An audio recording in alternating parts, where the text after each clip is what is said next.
warahmatullahi wabarakatuh. Waalaikumsalam warahmatullahi wabarakatuh. Alhamdulillah wassalatu wassalam ala rasulillah amma ba'd. Alhamdulillah, segala puji dan syukur hanya kepada Allah subhanahu wa ta'ala. Shalawat dan salam kepada Nabi kita tercinta Nabi Muhammad sallallahu alaihi wasallam. Yang kami muliakan pengurus masjid beserta seluruh jajarannya, yang kami muliakan seluruh jamaah yang hadir. Teriring doa kami, semoga semuanya kita tidak hanya bertemu di dunia, tapi kita semuanya nanti berkumpul di surga Allah Subhanahu wa ta'ala.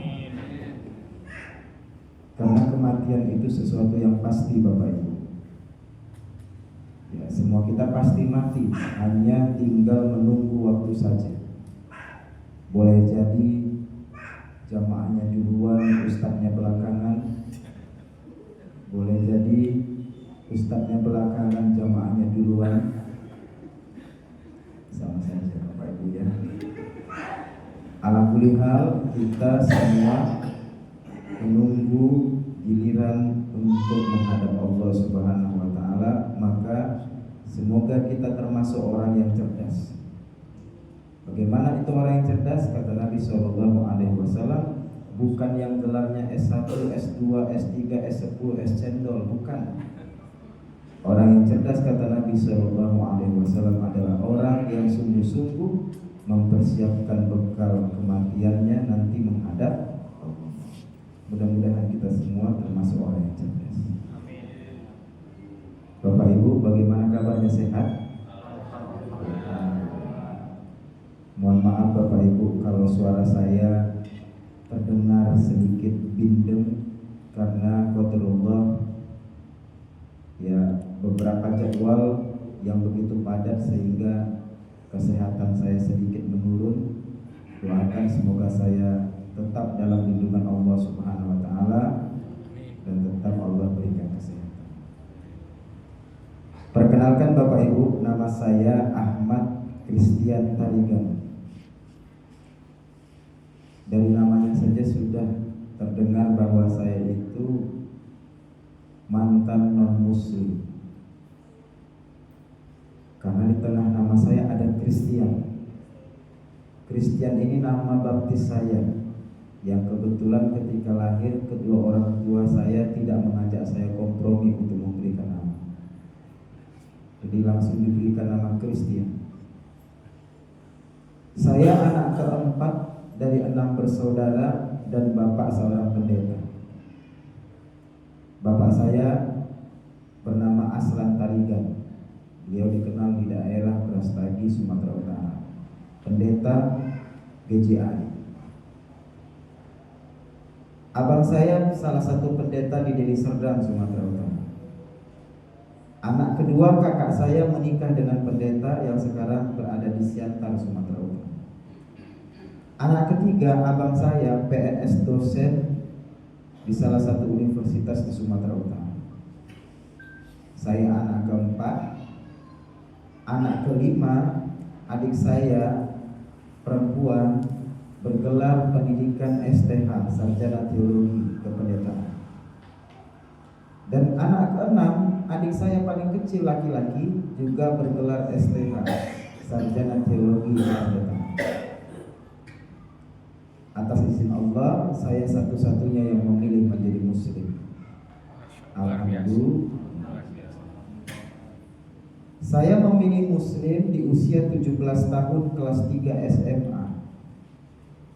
Kalau kelas 3 SMA 17 tahun masih imut-imut Bapak Ibu ya. Ya sekarang pun imut-imut, jangan ada yang bilang amin-amin. Ketika itu saya sampaikan kepada bapak saya, Pak, saya ingin masuk agama Islam. Keluarga saya mengira saya bercanda.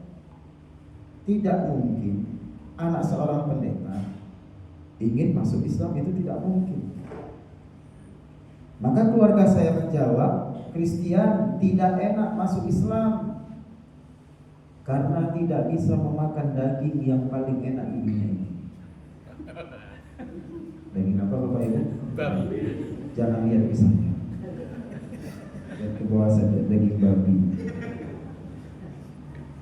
Karena memang daging babi itu enak, Bapak Ibu. Jadi tadi hostnya atau MC-nya kan Ustadz yang menghafal Al-Quran, guru tahfiz. Beliau ada kelebihan menghafal Al-Quran, tapi kelebihan saya dibandingkan beliau, saya sudah pernah makan daging babi, beliau belum pernah. Jadi beliau selalu penasaran gimana daging babi. Tapi jangan coba, Ustaz, haram. Maka keluarga saya menganggap saya bercanda. Saya ulangi lagi apa yang saya sampaikan, Pak, saya ingin serius masuk Islam. Kemudian bapak saya bertanya, Christian, apa alasanmu ingin masuk Islam? Kalau kau masuk Islam karena harta, kami cari harta yang lebih banyak lagi untukmu. Kalau kau ingin masuk Islam karena wanita, kami cari wanita yang lebih cantik lagi, kalau bisa lebih cantik dari Agnes Monica.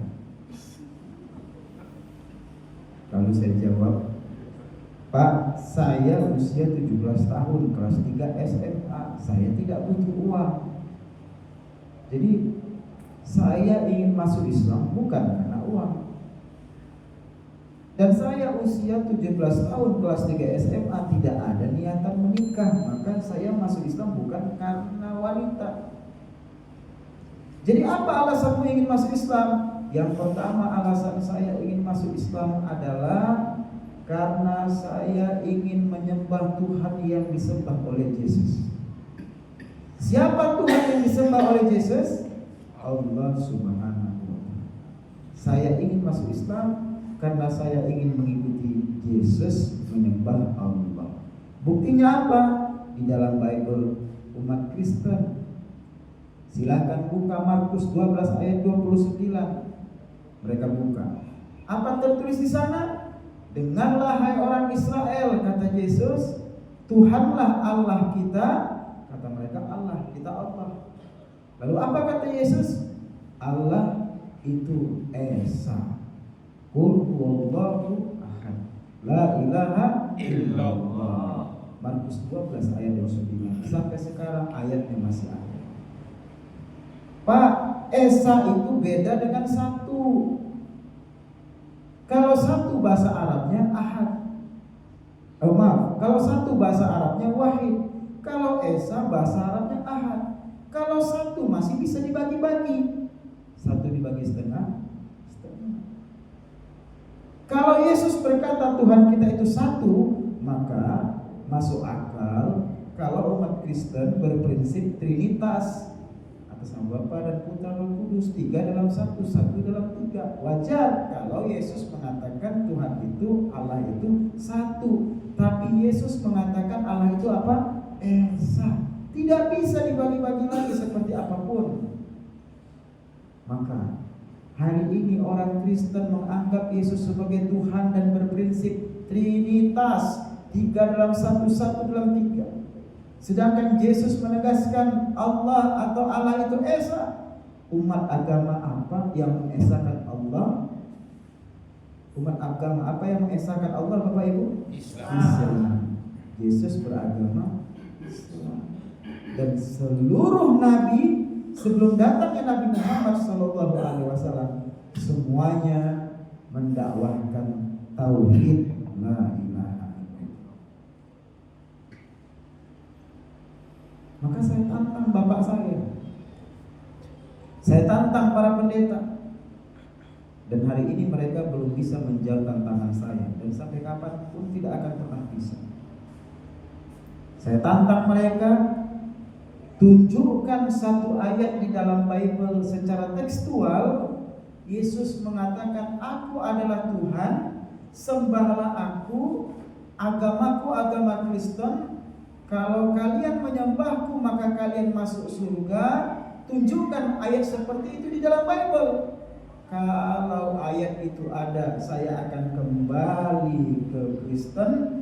Tapi kalau kemudian jika ayat itu tidak ada, maka kalian yang harus masuk Islam.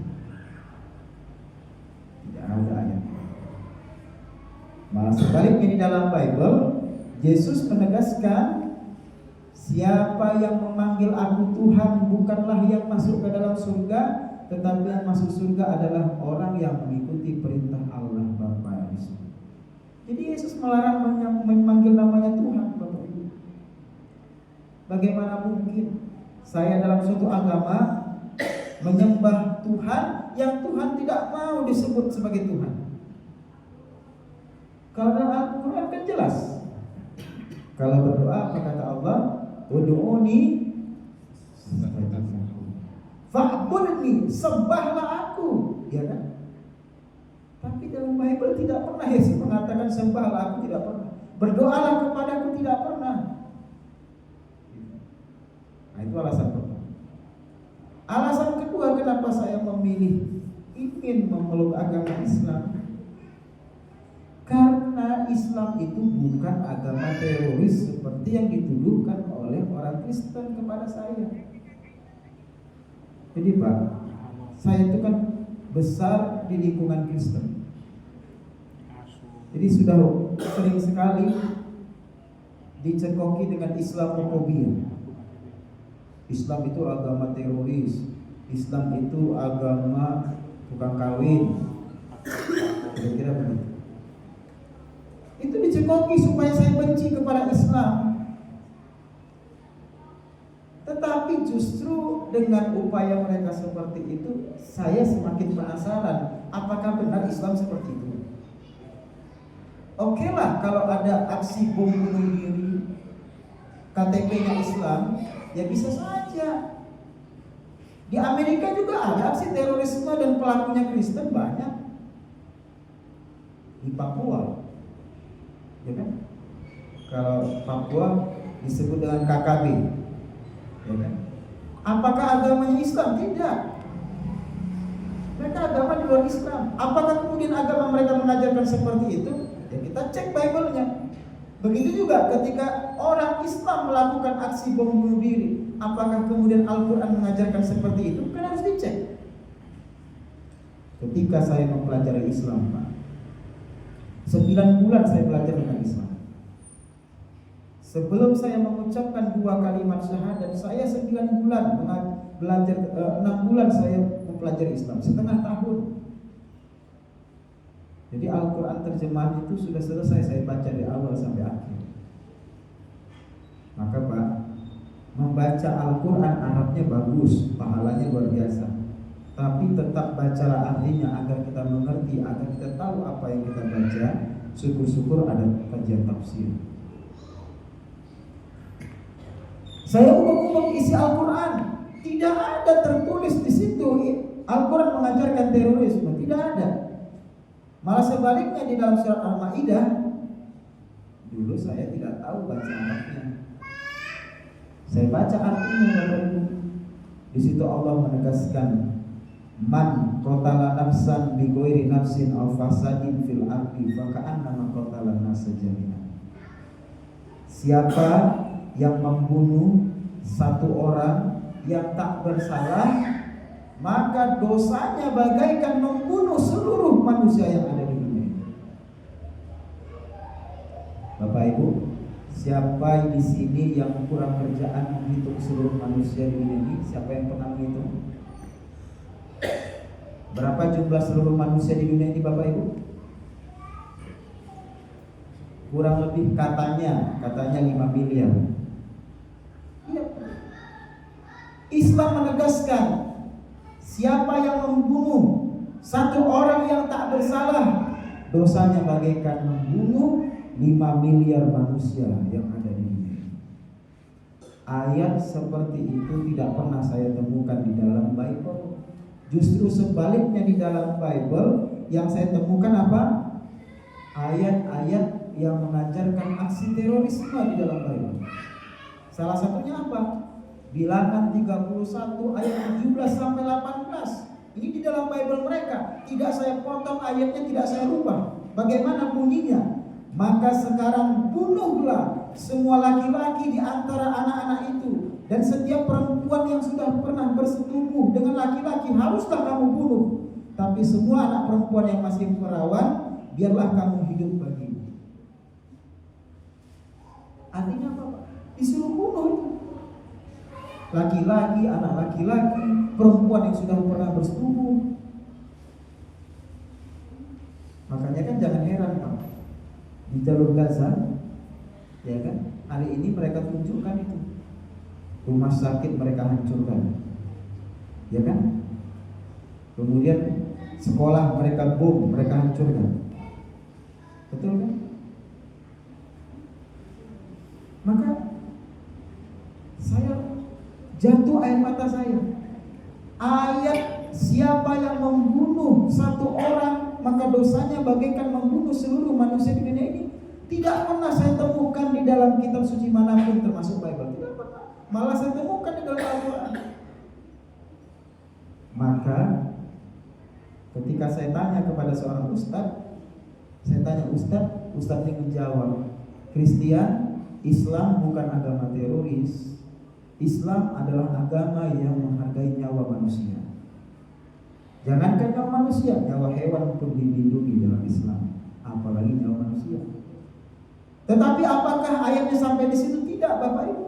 Lanjutan ayatnya surah Al-Maidah itu, wa man ahyaha faka'annama ahyan nasa jami'an.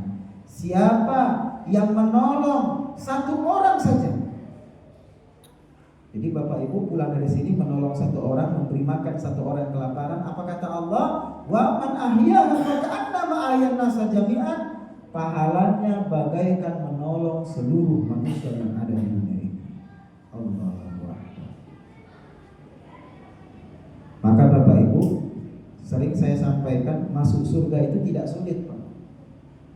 Ya Bu, masuk surga itu tidak sulit. Ada 3 setidaknya yang kita lakukan. Pertama, setiap hari tolong minimal 1 orang. Setiap hari. Ada orang kelaparan, 1 orang saja Pak, bantu. Besok 1 orang aja. Besok tolong. Setiap hari tolong 1 orang saja. Itu minimal. Kalau bisa lebih dari 1 orang, alhamdulillah. Yang kedua, kurang-kurangilah berbuat dosa. Ibu kalau misalnya 1 hari gibahnya seperti minum obat 3 kali sehari, 5 kali sehari, dikurang-kurangi Bu. Jadi 1 hari sekali aja berbuat gibah. Biasanya gibah di siang hari sampai telat makan siang, tahu nggak sih? Nah, dikurang-kurangi Bu. Karena memang kalau tidak berbuat dosa pun tidak mungkin. Karena kata Nabi Shallallahu Alaihi Wasallam, kalau kita tidak berbuat dosa, khawatir kita menjadi orang yang sombong. Tetapi setidaknya dikurang-kurangilah berbuat dosa itu. Yang ketiga, perbanyak taubat. Bagaimana perbanyak taubat ya? Sholatnya, sedekahnya, ngajinya. Jadi 3 Pak. Setiap hari minimal tolong 1 orang. Yang kedua, kurang-kurangi berbuat dosa. Yang ketiga, perbanyak taubat.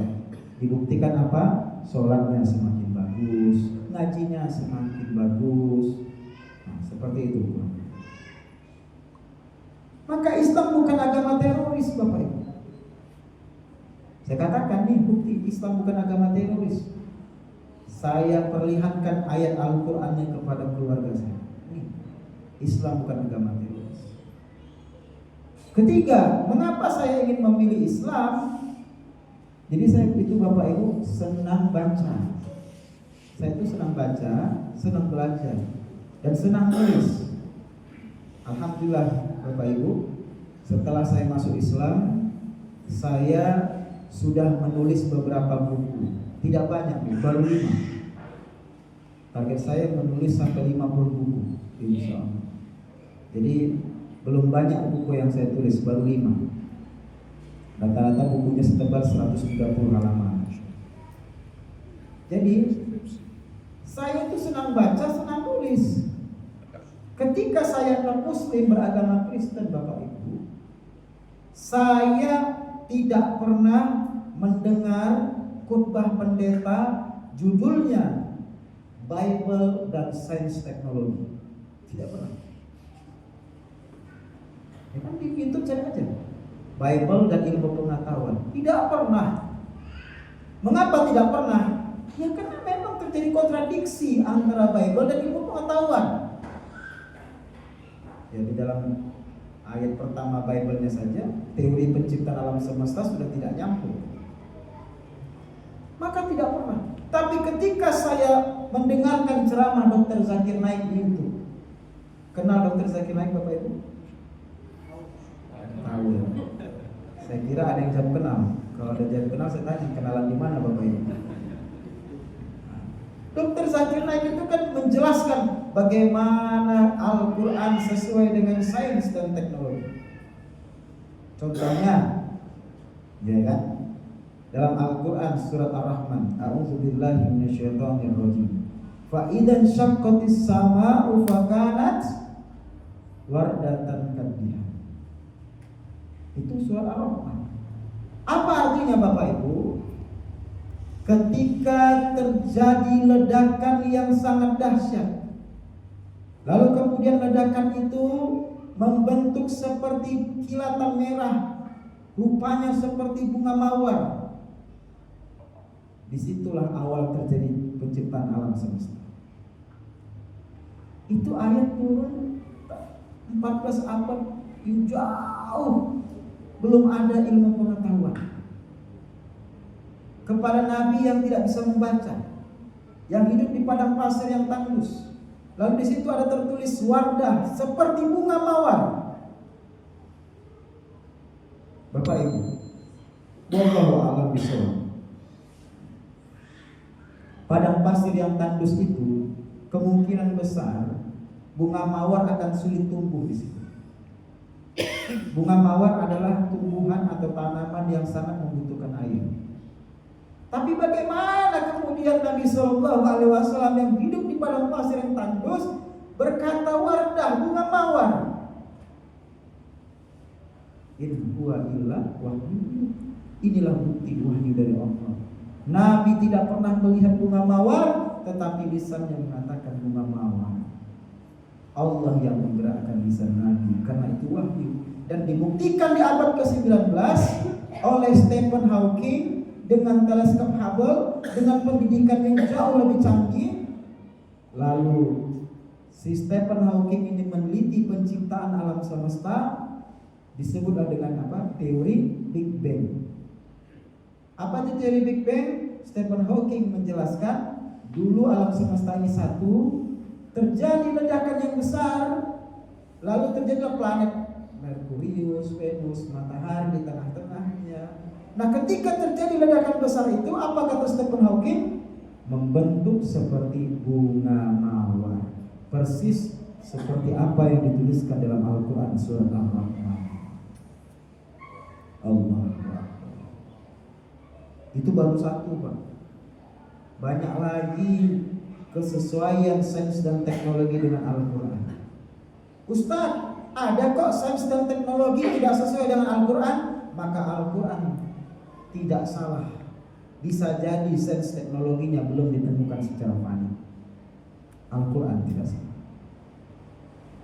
Maka Bapak Ibu, saya rutin baca, saya rajin baca, dan saya kaget ternyata begitu banyak bukti-bukti kesesuaian antara ilmu pengetahuan dan Al-Quran Karim. Pada puncaknya, kan itu 6 bulan saya belajar tentang Al-Quran. Saya 6 bulan juga waktu itu belajar tentang Bible. Bergoncang hati saya, mengapa di dalam Bible Yesus tidak pernah mengatakan dia Tuhan? Ini harus saya konfirmasi kepada para pendeta. Maka saya tanya bapak saya, apa jawaban bapak saya? Kristian, jangan ditanya, akal kita tidak sampai membahas itu, imani saja. Saya tanya pendeta yang lain, jawabannya sama, imani saja, jangan ditanya. Akal kita tidak sampai ke sana. Pendeta yang lain pun begitu. Sedangkan setiap ustadz yang saya tanya tentang Islam bisa dijawab dengan totalitas, dan jawabannya hampir sama semuanya. Lalu dalam hati saya, inilah agama yang benar, agama yang menuntun kepada kebenaran tanpa mematikan akal sehat. Inilah agama yang benar. Maka saya tegaskan kepada orang tua saya, Pak, saya tidak mau berada di dalam agama dogma. Saya tidak mau berada di dalam agama doktrin buta yang tak bisa dipertanyakan. Justru di dalam Islam umatnya diminta untuk bertanya, fas'alu ahla dzikri in kuntum la ta'lamun. Tanya orang yang mengerti kalau kamu tidak mengerti. Bahkan berpikir dan bertanya adalah suatu prinsip sebuah akidah. Afala yatafakkarun. Mengapa kamu tidak berpikir? Inilah agama yang benar. Maka saya tegaskan, saya ingin masuk Islam apapun resikonya. Akhirnya Bapak Ibu, terjadi perdebatan yang sangat panjang. Kalau saya ceritakan sepanjang itu, bisa jam 10 malam kita pulang. Sanggup? Sanggup. Sanggup Bapak Ibu? Sanggup. Saya yang tak sanggup. Maka akhirnya orang tua saya dan keluarga saya pun sepakat, izinkanlah dia masuk Islam, tetapi usir dia dari rumah, putus keuangan dia. Besok ketika dia tidak ada uang, pasti kembali lagi ke agama Kristen. Diizinkan. Mengapa saya harus minta izin? Karena di Indonesia di bawah usia 19 tahun atau usia 17 tahun, jika pindah agama harus izin orang tua. Maka ditandatanganilah surat izin pindah agama. 8 Februari tahun 2008 saya bersyahadat di panti asuhan Putra Muhammadiyah. Ya, saya diusir dari keluarga saya. Tapi saya jawab kepada mereka, Pak, 10 keluarga kandung mengusir saya tidak takut, karena ada satu yang tidak akan pernah meninggalkan saya, yaitu Allah Subhanahu wa Ta'ala. Pak, 10 keluarga kandung mengusir saya tidak takut, karena ada ribuan umat Islam yang akan menjadikan saya saudara mereka. Maka selalu saya bertanya, khususnya kepada ibu-ibu, karena saya sering bertanya kepada ibu-ibu, Ibu mau tidak menganggap saya sebagai saudara? 2 orang yang mau, Pak. Ibu mau tidak menganggap saya sebagai saudara?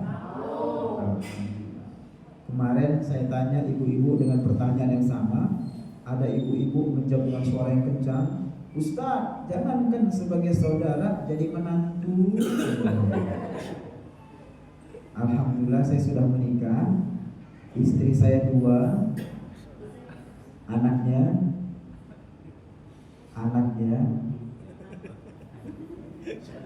ibu-ibu udah sesak napas. Jadi doakan anak-anak saya Bapak Ibu semoga jadi pejuang agama Allah SWT. Setelah masuk Islam, saya selesaikan sekolah saya. Atas izin Allah bisa selesai sekolah saya Bapak Ibu, dan kemudian saya berangkat ke Jakarta. Sampai di Jakarta di Animatea, saya difasilitasi untuk belajar agama Islam di salah satu Mahat Ali, pesantren khusus tamatan SMA sederajat, yaitu Mahat Ali Ar-Roya di Sukabumi, Jawa Barat. Di sana saya belajar. Selesai dari pesantren, saya bisa bahasa Arab tapi lupa bahasa Indonesia, karena pesantrennya lingkungannya bahasa Arab. Sampai ngomong sesuatu pakai bahasa Indonesia, mah jadi lu Indonesia lupa. Kemudian saya ikut SNPTN di salah satu universitas negeri di Jakarta, UIN Jakarta, Universitas Islam Negeri Syarif Hidayatullah Jakarta. Alhamdulillah lulus SNPTN pendidikan bahasa Arab, Tarbiyah Al-Lughah Al-Arabiyah, dan kemudian berdakwah dan membangun pesantren tahfiz, dan juga pembinaan mu'alaf. Jika ada yang disyahadatkan, kita didik di situ. Di Gunung Sindur, Bogor, Jawa Barat. Pesantrennya gratis, luasnya sama dengan pesantren ini 1000 meter. Maka Bapak Bapak Ibu, saya ingin titip satu pesan. Ketika saya masuk Islam, keluarga saya menegaskan, Kristen 1 yang keluar, 1000 yang akan masuk. Apa maksudnya Bapak Ibu? 1 yang keluar, 1000 yang akan masuk. Jika 1 yang keluar dari agama Kristen, maka mereka akan murtadkan lebih dari 1 orang. Mengapa demikian? Karena memang mereka agama misi, agama mencari member baru. Apa dalilnya? Di dalam Bible mereka, jadikanlah semua bangsa muridku dan baptislah mereka. Jadi umat Kristen itu diperintahkan membaptis. Membaptis siapa? Membaptis domba-domba yang tersesat. Siapa itu domba-domba yang tersesat? Kita ini Bapak Ibu, wedus-wedus yang tersesat. Bagi mereka kita ini harus dibaptis. Apa itu dibaptis? Dimasukkan ke dalam air atas nama Bapa dan Putra dan Roh Kudus, jadi Kristen. Itu baptis. Kalau masuk Islam mengucapkan 2 kalimat syahadat. Kalau masuk Kristen dibaptis, dimasukkan ke dalam air. Maka Bapak Ibu, kristenisasi akan terus ada sampai hari kiamat. Kalau ingin kristenisasi itu hilang, bisa. Bagaimana caranya? Hapus ayat ini dari Bible mereka. Ayat tadi kan, jadikanlah semua bangsa muridku dan baptislah mereka atas nama Bapa dan Putra dan Kudus. Itu disuruh hapus. Kalau itu dihapus, apakah hilang kristenisasi? Belum tentu. Mengapa? Karena ada 1 ayat lagi yang mengabadikan kristenisasi. Apa itu? Al-Quran. Allah menegaskan apa? A'udzubillahi minasyaitonirrajim. Walan tardo angkal yahudu. Aja bisa dulu.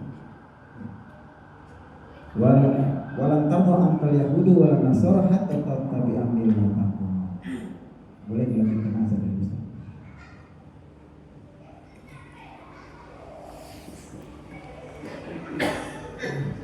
Sebentar lagi ya, sampai 15 menit lagi kita lanjut.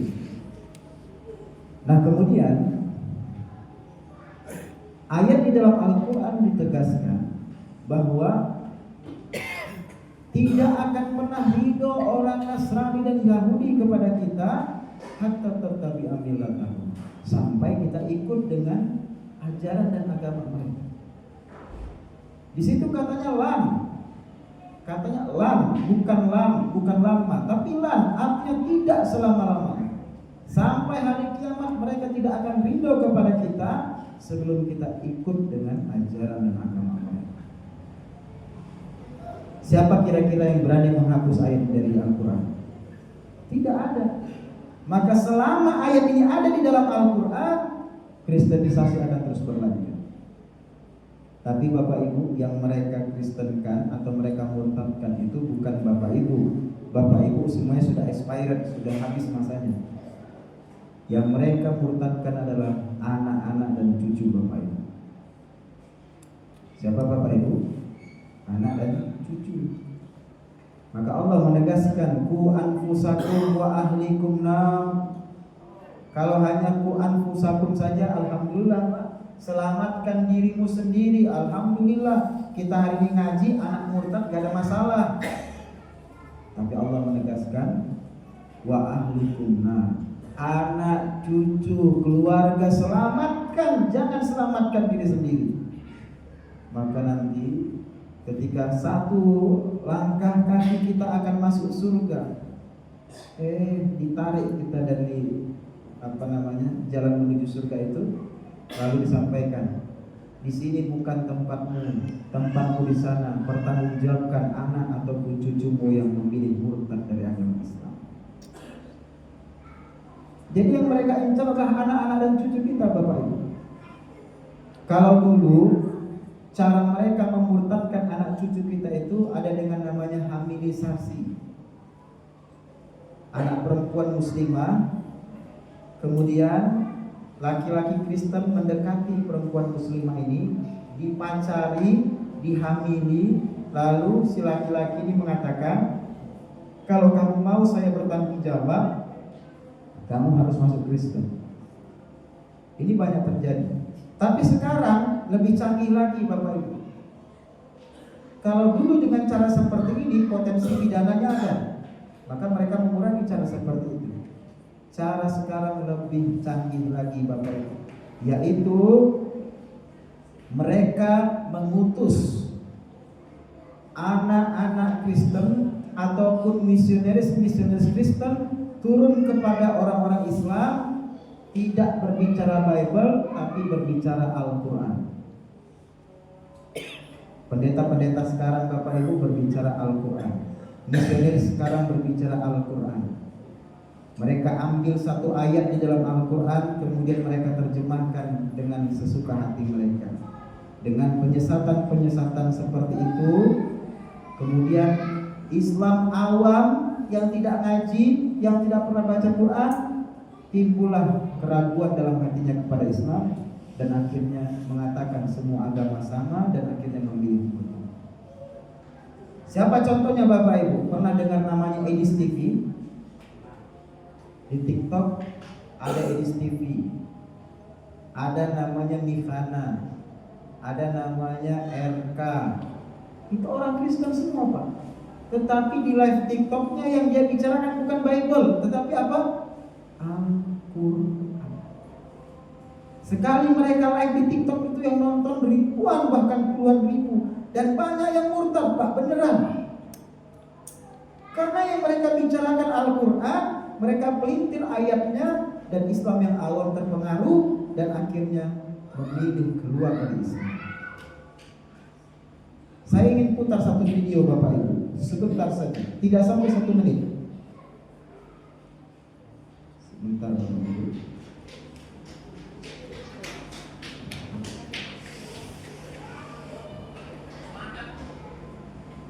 Ini Bapak Ibu ya. Kalau rumah apologet jadi, maka memang kalian tidak akan bisa tidur. Kalian akan mimpi buruk selama-lamanya. Selesai kan? Tidak akan ada lagi orang ke pondok pesantren. Bapak Ibu, apa yang dia sampaikan ada 3 poin. Yang pertama, kalau rumah apologet Kristen selesai dibangun. Apa itu rumah apologet Kristen Ustaz? Itu adalah tempat pusat pendidikan pendeta untuk memahami Al-Quran dan Al-Hadis agar disampaikan kepada umat Islam, tetapi tujuannya agar umat Islam murtad dari agama. Disebut dengan apa? Islamologi Pak. Mereka cari-cari itu kesalahan-kesalahan dalam Al-Quran, dan tidak ada kesalahan dalam Al-Quran, hanya saja kesalahan-kesalahan yang mereka buat-buat.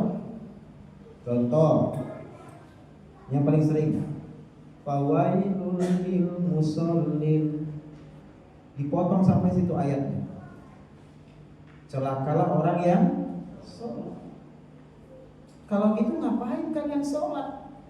Al-Quran kalian mengatakan celaka orang yang sholat. Lebih bagus bersama dengan kami kita bernyanyi di hari Minggu dengan senang-senang. Nanti pulang dari gereja dikasih duit. Kira-kira gitu. Kalau anakmu tidak sekolah, kami sekolahkan. Kalau tidak ada uang, kami berikan uang. Akhirnya apa? Tergodalah untuk pergi ke gereja, dan akhirnya apa? Itu banyak sekali.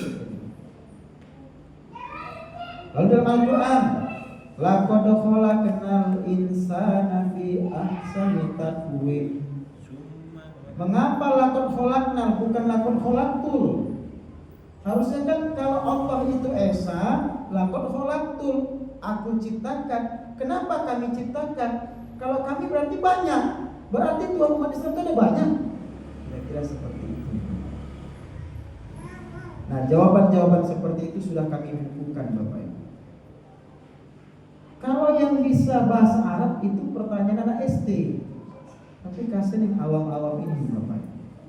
Maka mereka membangun rumah apologet Kristen agar pendeta-pendeta itu nanti berbicara Al-Quran, berbicara hadis, tujuannya untuk memurtadkan umat Islam. Di mana dibangun rumah apologet Kristen itu Bapak Ibu? Dia tidak beritahu tempatnya. Kalau dia beritahu tempatnya, kami akan bubarkan. Tapi dia tidak beritahu di mana tempatnya. Lalu apa kata istiqomah yang kedua? Kalau rumah apologet selesai dibangun, umat Islam tidak akan tidur nyenyak. Bagaimana tidur nyenyak? Pasti kepikiran kan? Loh, kok Al-Quran berbicara demikian? Kok Al-Quran berbicara demikian? Kan gitu kan? Nah yang ketiga Pak, apa kata dia? Tidak ada lagi orang yang akan ke pondok pesantren. Bapak Ibu, kira-kira yang sekolah di pondok pesantren itu Bapak Ibu atau anak Bapak Ibu? Maksud dia adalah tidak ada lagi anak-anak yang ke pondok pesantren. Kenapa? Sudah murtad. Yakin dia Pak. Wah iya, hati-hati. Maka bagaimana cara menghadapi ini Bapak Ibu? Ayo ada saran bagaimana cara menghadapi seperti ini? Ya, anak-anak kita dididik iman Islamnya ya. Itu satu. Yang kedua Bapak Ibu, ini yang akan kita lakukan nanti di bulan Oktober. Apa itu Bapak Ibu? Ketika para pendeta mereka berbicara Al-Quran, maka ustadz-ustadz kita nanti di masa depan harus berbicara Bible. Untuk apa ustadz-ustadz kita berbicara Bible? Untuk membongkar kepalsuan dan juga kesalahan-kesalahan Bible. Nah hari ini ustadz kita jago Al-Quran, ustadz kita jago hadis, ustadz kita jago fikih, tetapi tidak banyak ustadz kita yang paham tentang kepalsuan Bible yang disebut dengan apa? Ilmu Kristologi. Ngapain belajar ilmu Kristologi Ustaz? Coba baca kitab-kitab ulama klasik. Imam Ibnu Taimiyah berbicara Kristologi. Konkretnya Imam Ibnu Taimiyah berbicara bahwa Nabi Isa alaihissalam itu nabi, bukan Tuhan. Yang disalib itu bukan Yesus, bukan Isa, tapi salah satu hawariun yang berkhianat. Itu Kristologi. Mengutip Bible mereka itu Kristologi. Imam Al-Hambali, Imam Al-Ghazali, Imam Ar-Razi itu berbicara Kristologi. Nah, siapa kita yang hari ini di zaman penuh fitnah mengatakan tidak perlu belajar Kristologi? Harus belajar Kristologi. Kristologi itu menjelaskan tentang kesalahan Kristen, bahwa Kristen itu bukan agama yang diturunkan Allah, bahwa benar dulu Nabi Isa itu diturunkan Injil, tapi kemudian Injil hari ini bukan Injil Nabi Isa, tapi Injil buatan tangan manusia. Itu Kristologi. Saya pernah tes seorang santri, hafal Al-Quran 30 juz Pak, 30 juz hafal Al-Quran. Saya tanya tentang Islam, dia bisa jawab, tapi kemudian saya minta tolong buktikan bahwa Al-Quran benar dan Bible salah. Dia tidak bisa membuktikan Bible itu salah.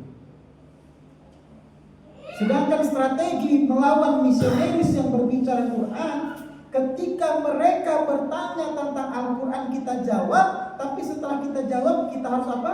Tanya balik agama mereka. Itu yang disebut dengan serangan balik, counter attack. Itulah yang disebut strategi berdakwah kepada ahli kita. Berdakwahlah dengan bahasa mereka. Artinya apa? Berdakwah kepada mereka dengan kitab mereka sendiri.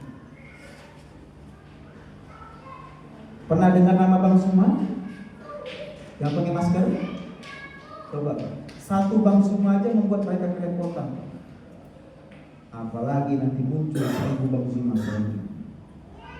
Maka Bapak Ibu, inilah strategi yang konkret mengkader para santri penghafal Quran untuk menjadi ahli kristologi dan apologet Muslim. Maka doakan Bapak Ibu, di bulan Oktober nanti kami akan membagikan kepada 1000 santri 2 buku kristologi. Salah satunya ini, The Hidden Truth of the Gospels. Buku ini membongkar kepalsuan Bible. Ya, diapresiasi oleh Dr. Zakir Naik ketika kami makan malam bersama beliau di Jakarta. Kalau kita baca buku ini menambah wawasan. Tetapi siapa yang harus membaca buku ini Bapak Ibu? Santri. Karena kelak mereka akan menjadi prajurit-prajurit masa depan, berdebat, berdialog, dan juga perang pemikiran dengan mereka. Dan debat itu ada dalam Al-Quran. tujadilu, berdebatlah dengan mereka dengan cara yang lebih baik. Maka Bapak Ibu doakan, nanti di bulan Oktober kami akan memberikan buku ini kepada 1000 santri, sekaligus mereka akan kita didik pelatihan kristologi gratis kepada mereka. Bayangkan jika buku ini dari Bapak Ibu dan kelak mereka menjadi pendakwah yang lebih hebat dari saya, maka pahala jarinya sampai kepada Bapak Ibu meskipun telah terbaring di dalam kubur. Demikian Bapak Ibu. Sebelum kita tutup dan kita lanjut sholat isya, apakah ada Bapak Ibu yang mau bertanya? Dipersilakan.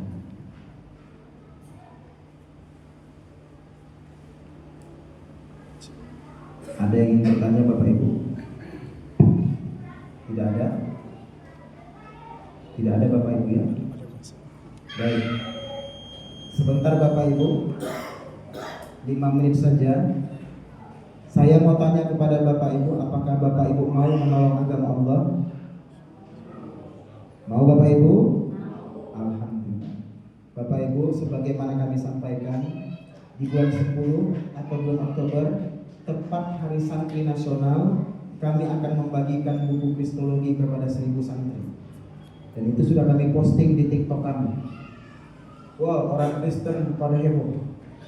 Ya keringat dingin mereka Pak. Tapi mereka juga ada yang menyindir. Tidak akan mungkin kalian bisa membagikan buku ini kepada 1000 santri, sedangkan membangun masjid saja kalian minta sedekah di pinggir jalan.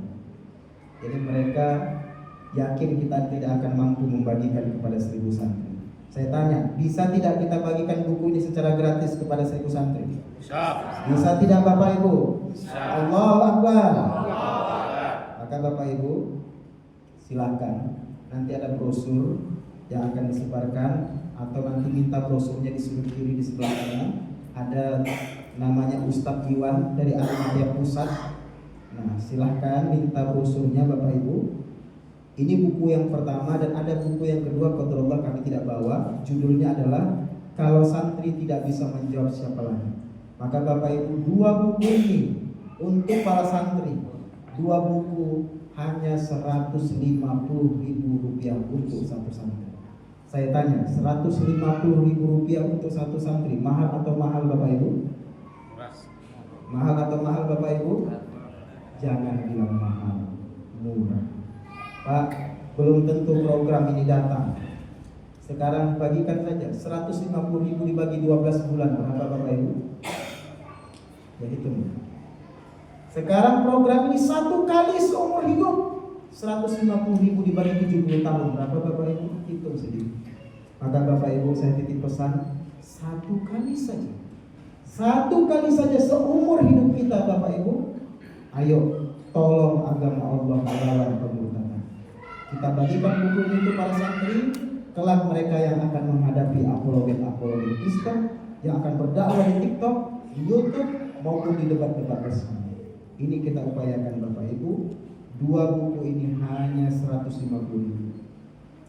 Bapak Ibu, semuanya yang berdonasi untuk satu santri, tolong nanti WhatsApp. Ini ada nomor WhatsApp, ada nomor rekening.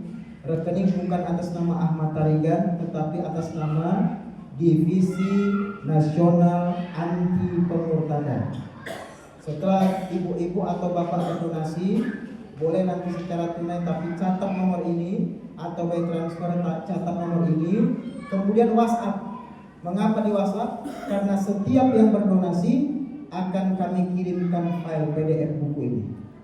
Dengarkan Bapak Ibu, setiap yang berdonasi akan kami kirimkan file PDF buku ini, The Hidden Truth of the Gospels.